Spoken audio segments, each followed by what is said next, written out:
June 4th, 1942.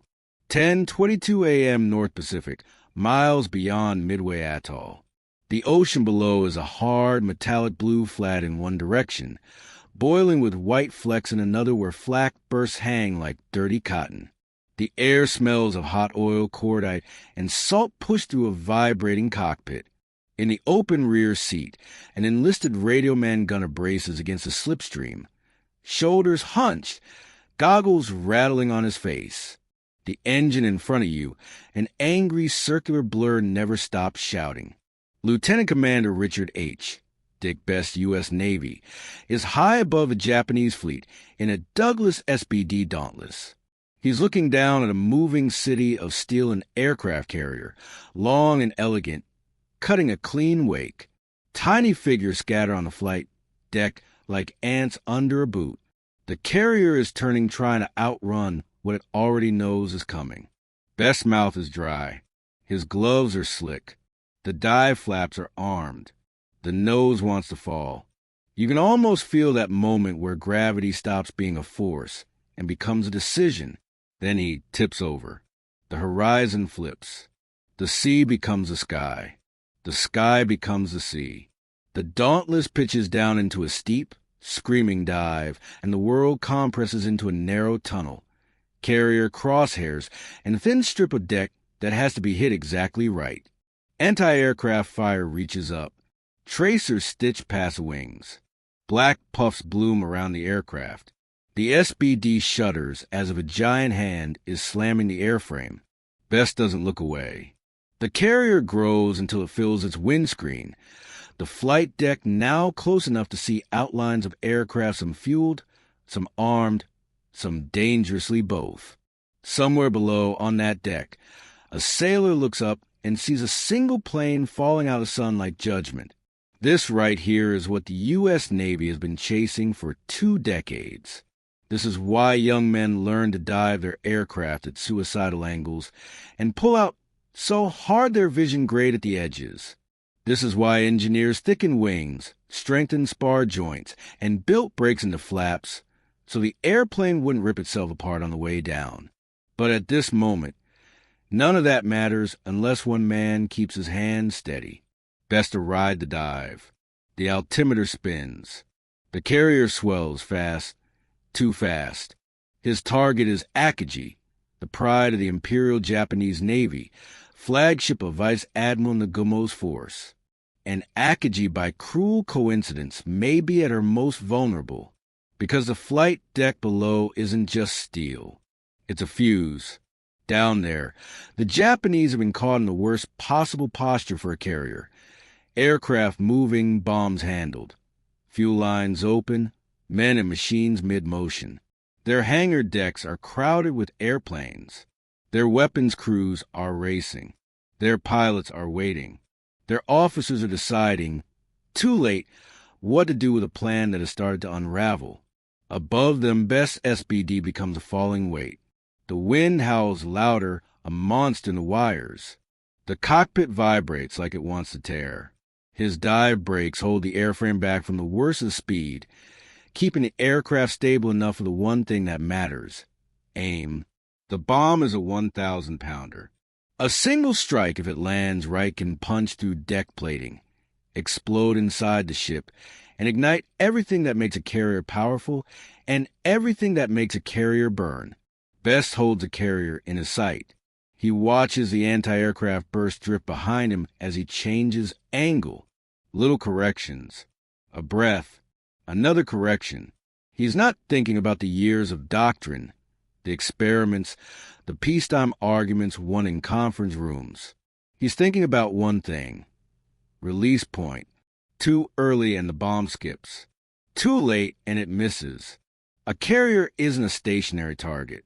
At this speed, a slight error won't become close. It becomes ocean. The deck is close enough now that you can make out the geometry of chaos. Deck crew sprinting. Smoke starting to creep, aircraft shoved aside. The ship turns again, trying to throw off the attack. But a carrier can't dodge like a fighter.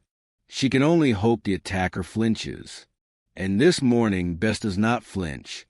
He rides lower. The G-force starts to rise even before the pullout. Because the aircraft is already fighting the air, the gunner is pinned by wind. The carrier is huge now, impossibly huge, so large that it's hard to remember this is not land, that this entire battlefield is floating. In that last second, time does something strange. It stretches, then snaps. Best's thumb hits the release. The bomb drops away, and suddenly the Dauntless becomes lighter, just enough to feel it. Just enough for the aircraft to begin to pull. Best hauls back on the stick, and the G-force slams into him like a truck. Blood wants to leave his head. Vision narrows. The airframe groans. You can almost taste the metal in your teeth. Behind them, the bomb falls silent, unstoppable to a flight deck crowded with fuel, aircraft, and men. Best's SBD claws for level flight. Skimming past burst after burst, the carrier sliding under his wing like a continent. For a fraction of a heartbeat, he can't see the impact. Then the ship erupts. A blossom of smoke and debris punches upward. Fire flashes. Something on the deck detonates. An explosion has the sharp, violent shape of secondary blasts of stored munitions finding ignition. The perfect hit is not just destruction. It's a chain reaction.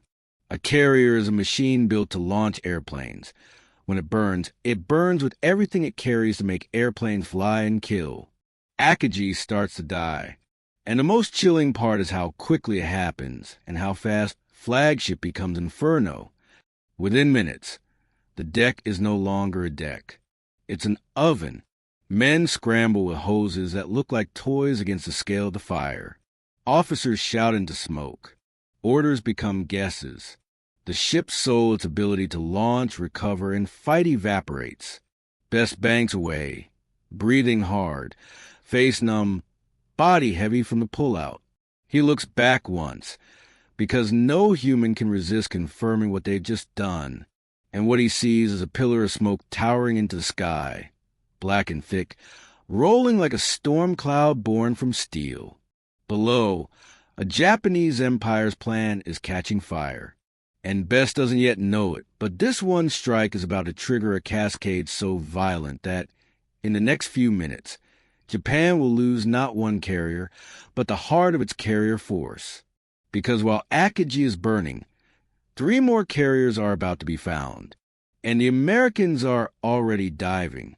Best levels out, and the world steadies barely. The Dauntless shudders as if insulted that it survived. The engine's roar settles into a brutal, dependable rhythm again, and the wind stops screaming like a knife in your ear and becomes a constant punishing pressure. Below, Akagi trails smoke like a wounded animal. The fire isn't a single flame. It's a living thing, crawling across the deck, licking at aircraft, climbing down openings where the ship is hollow with fuel lines and ammunition. Best doesn't celebrate. Not yet. There's no time. Around him, the sky is full of movement. American dive bombers pulling out, Japanese fighters slashing through, tracers arcing in indifferent curves. A carrier strike is never clean. It's a fist fight in 3 dimensions, fought at hundreds of miles per hour, with men who can't hear each other and machines that don't care if you're brave. A few thousand feet away, another SBD takes a hit, first a puff, then a hard jerk, then a black trail. The bomber rolls, spills altitude, and vanishes toward the sea. The gunner in Best's rear seat watches it go, jaw clenched, hands tight on the twin .30 calibers that feel suddenly useless in a world where death reaches you at the speed of sound. But look up, really look, and you can see something else. The shape of intention. Because this moment didn't begin at 10:22 a.m. It began years earlier, in rooms that smelled of pipe smoke and ink, in hangars where engineers argued over rivets and hinges, in the Navy's stubborn belief that a war at sea would be decided by who could put a bomb precisely onto a moving deck. In the 1920s, the U.S. Navy was still learning what aircraft carriers even were. Battleships were kings. Carriers were experiments with dreams painted on canvas wings. But a small group of officers and aviators kept asking the same dangerous question. What if the battleship can be killed from the air? The answer came in tests dramatic, controversial ones. Old hulks used as targets. Bombs dropped from diving angles that made pilots' stomachs lurch. The point was not just a hit. The point was to prove that accuracy could be engineered, trained, repeated. The Navy poured time into it, like a religion. Dive bombing wasn't glamorous. It was terrifying. To do it, you had to bring your airplane down at a steep angle, sometimes near vertical toward a target that grew fast enough to feel like it was rushing up to meet you. You had to ignore the instinct to pull out early. You had to trust that your flaps would slow you, that your airframe would hold together, that your bomb would release cleanly, and that your body would endure the pullout that came right after.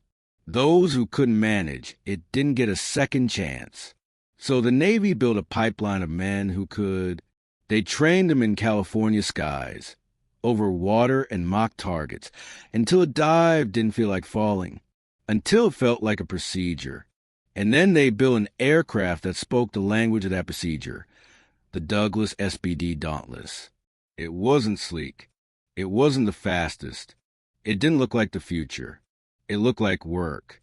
Rugged wings, solid construction, clean dive brakes that let it descend without tearing itself apart, controls that responded honestly under stress, and a reputation as the months went on that if you put an SBD into a dive, it wanted to bring you back out.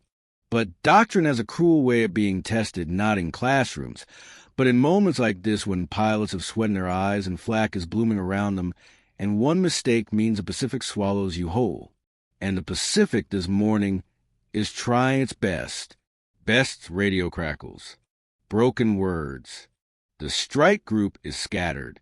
Fuel is being drained by minutes. Somewhere unseen, the Japanese are still fighting, still launching fighters, still trying to regain control of a battle that has turned into a firestorm. Above all of it, there's the question that keeps any carrier aviator awake at night. Where are the enemy carriers? They found Akagi because fate and timing aligned, because the Japanese Combat Air Patrol had been dragged down low, chasing American torpedo planes that came in earlier like doomed decoys. Those torpedo squadrons were hammered, shot apart, slaughtered.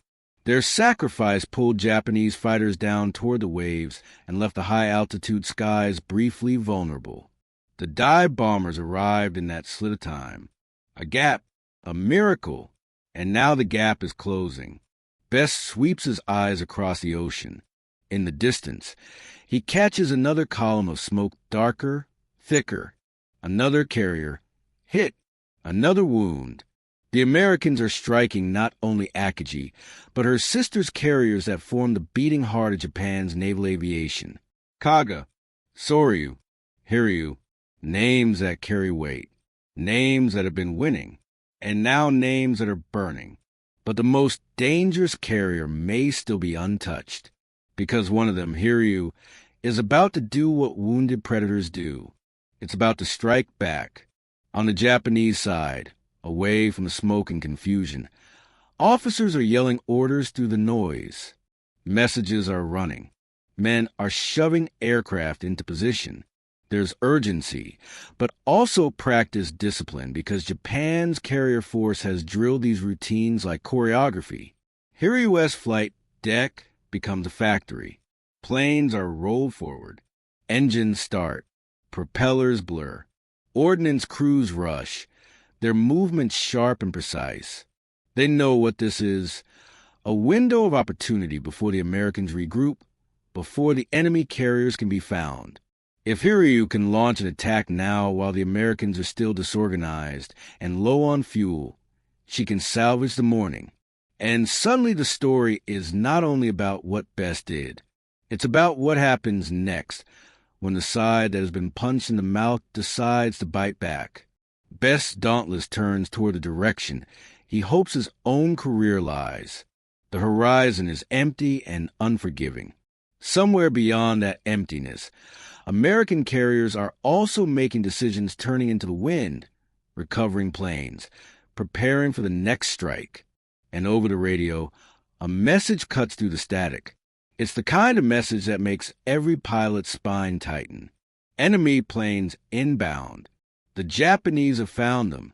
And the next minutes will decide whether Best's perfect dive becomes a turning point or just the opening act of catastrophe. The ocean looks calm from altitude. Up here, it can fool you. Down on the decks, it's another whirlwind tearing at jackets. Salt spray snapping at faces. Steel plates thrumming underfoot as the ship turns hard into the wind. On an American carrier, sailors run with a kind of trained panic, the kind that isn't chaos so much as speed, because the warning is real. Japanese aircraft are coming. Somewhere beyond the horizon, Hiryū is alive, and she has done what carriers live to do. She has launched. You can feel the threat even without seeing it. It's in the way men stop smiling. It's in the way an officer's voice sharpens. It's in the way guns are uncovered and swung outward like waking predators. On USS Enterprise, the deck is a moving assembly line, planes returning. Planes being moved, fuel hoses snaked across deck plates, crewmen shouting over the wind. Aviation has its own smell. Gasoline like sharp sweetness, oil like hot pennies, exhaust that stings your nose and lingers on clothes. Add fear to it and it becomes unforgettable. Below decks, damage control parties stand ready, helmets on, eyes alert, hands already imagining flames. Then the sky changes. First, it's just distant specks that could be birds if you didn't know better. But birds don't fly in formation. The specks grow, resolve into shapes, and soon they're unmistakable. Japanese dive bombers, sleek and purposeful, coming in with a deathly patience. The anti-aircraft guns begin. The sound is not one sound, but many. The deep percussive barking of heavier guns, the rapid ripping of lighter weapons, the dull thump of shells leaving barrels and chasing black dots across the sky. Tracers arc up in bright lines, too fast to count. The Japanese pilots press in any way. On deck, you can almost feel the air tighten. Men look up, then down, then up again. A few instinctively flatten against the steel, as if it could protect them from something falling out of heaven. A Japanese dive bomber tips its nose down. And suddenly, even for the men who've lived through attacks, the sheer violence of a dive becomes shocking. The airplane is no longer flying. It's falling with purpose, engines screaming, wings trembling, coming straight at the carrier like a thrown spear. In seconds, bombs are dropping. The first splashes are near misses great, erupting columns of seawater that slap the hull and drench the deck in salt. Near misses are almost worse sometimes because they make the ship feel hunted, like the ocean itself is trying to climb aboard. Then one hits. A bright flash, a concussion, steel groans. Smoke bursts upward. The deck shakes, the kind of shake you feel in your teeth. Men stumble. Equipment skitters. Somewhere, something catches fire and the smell changes instantly from fuel to burning paint, from sweat to scorched metal. Enterprise survived the first wave, but survive is the wrong word. It's more like endure. The Japanese don't need to sink her to change the battle. If they can knock out flight operations, block the deck with wreckage, ignite fuel, and disable elevators, they can turn a carrier into a floating hospital. And the Americans know it. Below, in the hangar and deep spaces, damage control teams move into smoke with hoses and axes. They cut away burning debris. They fight fires that want to spread along fuel lines like living snakes. They drag injured men from twisted metal. Above, officers assess what can still fly, what can still land, what can still launch. Because while one side is putting out fires, the other side is racing to find the last Japanese carrier. Somewhere up in the sky, a pilot in an American search plane squints at the ocean until his eyes hurt. Somewhere, a radio man taps out coordinates, hand shaking just slightly. Somewhere, A carrier's flag plot is being updated with greased pencil and hope. The problem is that Hiryū is no longer part of a tidy fleet. She is a single moving threat in a vast ocean, a needle in a blue haystack. And the longer she remains unfound, the more planes she can launch. She strikes again. Another wave. More bombs. More noise. The fleet's defenses keep firing, and fighters slash through the attackers. But enough get through to make a nightmare. A near miss shakes another carrier. A bomb hits and throws debris across the deck. A fire blooms, greedily fed by aviation gasoline. It is a brutal exchange, carrier versus carrier, both sides trying to cut the other's throat before they bleed out. And then, at last, someone sees it, a shape on the horizon, a carrier silhouette, a thin ribbon of wake, a dot of smoke. Hiryū, the enemy is located. On the American side, the response is immediate and almost desperate, not because they enjoy attacking, but because they understand what happens if they hesitate. They know the clock is ticking in fuel gauges and in the Japanese deck crew's hands. Strike aircraft are ordered into the air. Pilots run. Engines start. Propellers blur. Planes roll forward. In the middle of this, Bess is back in the cockpit again. His body is stiff from strain. His throat tastes of adrenaline and stale oxygen. He's already dived once today into hell and lived long enough to do it again. But he can't forget what he saw on Akagi, the way a carrier can go from unstoppable to doomed in minutes. Now he and others are being pointed toward the last threat still capable of turning the battle.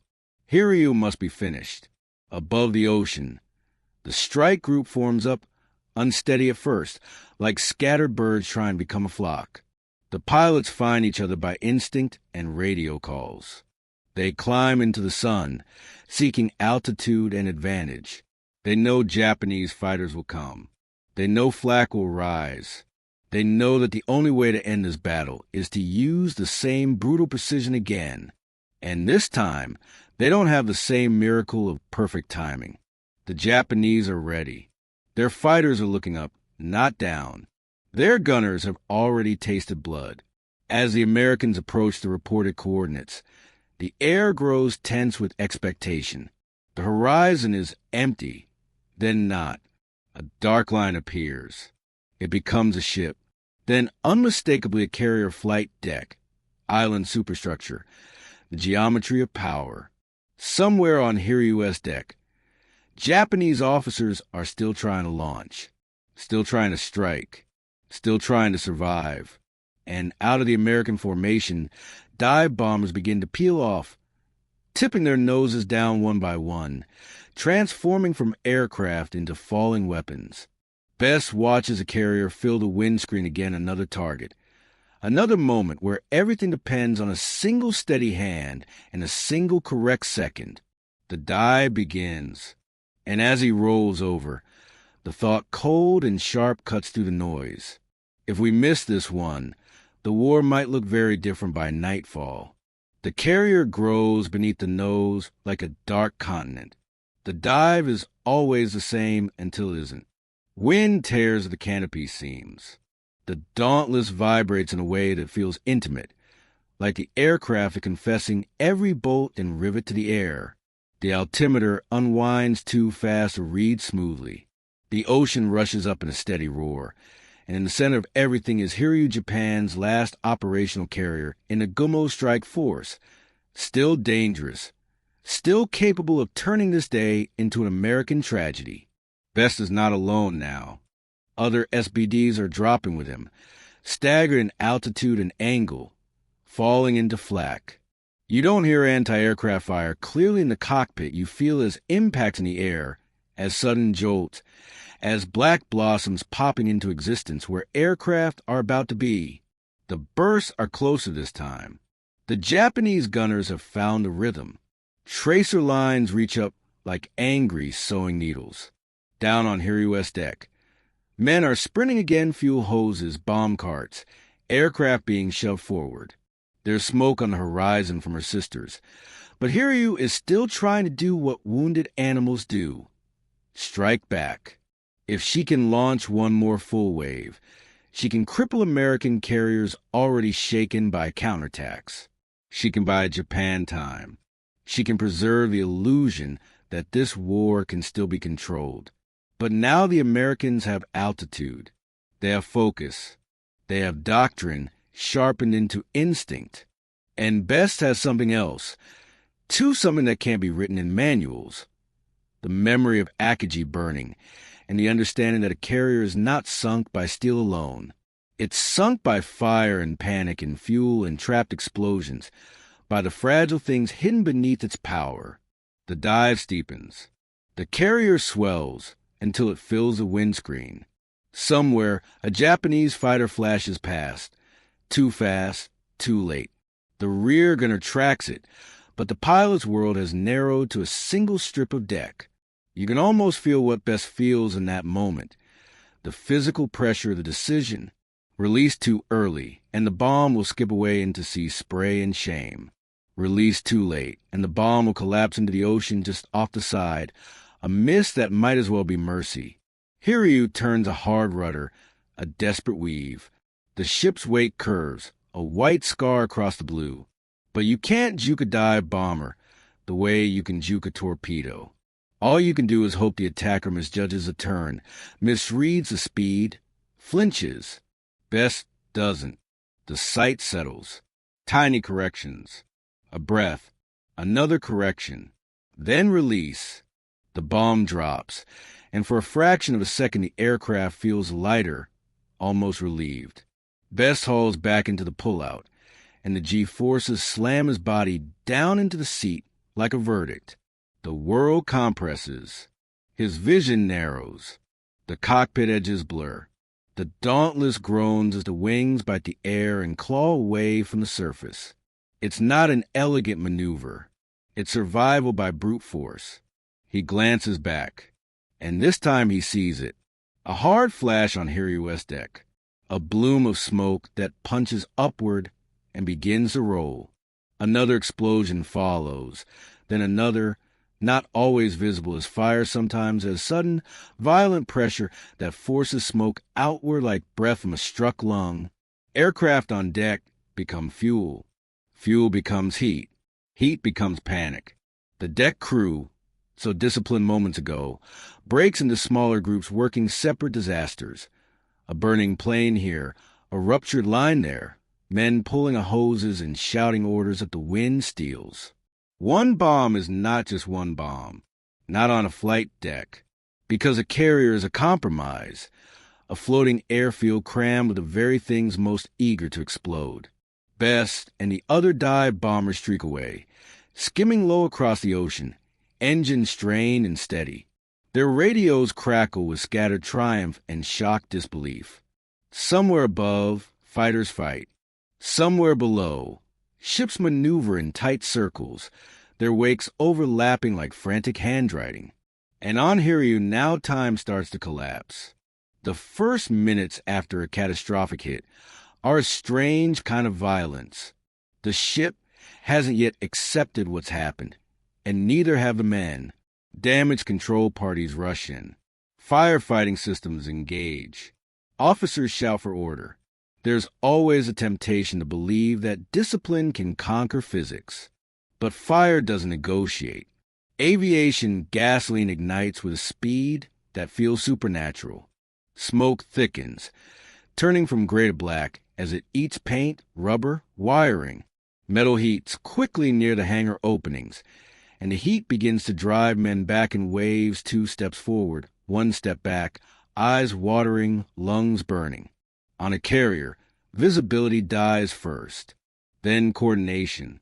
Orders become fragments. Runners get lost. Sound changes muffled by smoke, distorted by explosions. If you've never been in it, it's hard to understand. You can have 2 groups of men fighting 2 different fires in the same ship, separated by a bulkhead, unaware the other group exists. And in roughly 6 minutes, Hiryū crosses a line that matters most in carrier warfare. She loses the ability to function as a carrier. The deck is no longer a place where aircraft can launch or land. It's clogged with debris and flame. The elevators of a carrier's arteries are crippled or jammed. The hangar spaces become traps. Aircraft prepared for launch become bomb fuel furnaces. Any attempt to resume operations is absurd. Any hope of a rapid recovery evaporates. The ship is still afloat, but as an air weapon, it has been killed. And that is the truth hidden inside your title. In modern naval war, a carrier doesn't have to sink to be defeated. It only has to be stopped from flying. Above the ocean, the American carriers are still alive. Crews are still fighting fires. Pilots are still landing on damaged decks, wheels slamming down, tailhooks catching wires with violent jolts. Men on signal paddles wave, point direct. The system hurt. Rattle keeps moving. That difference matters. Because by mid-afternoon, Japan's strike force, once 4 carriers strong, is burning, sinking, or drifting toward death.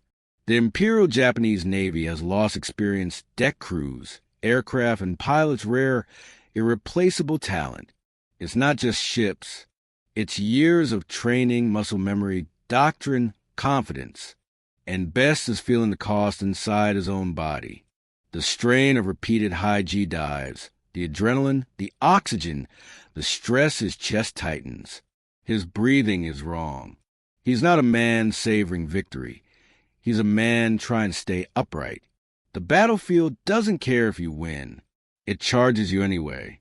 Still, the moment stands. For 2 decades, the U.S. Navy argued that dive bombing slow, risky, brutally precise could decide battles at sea.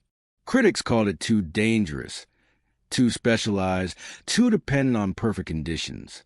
But doctrine and engineering met reality over Pacific on June 4th, 1942, and reality answered with smoke.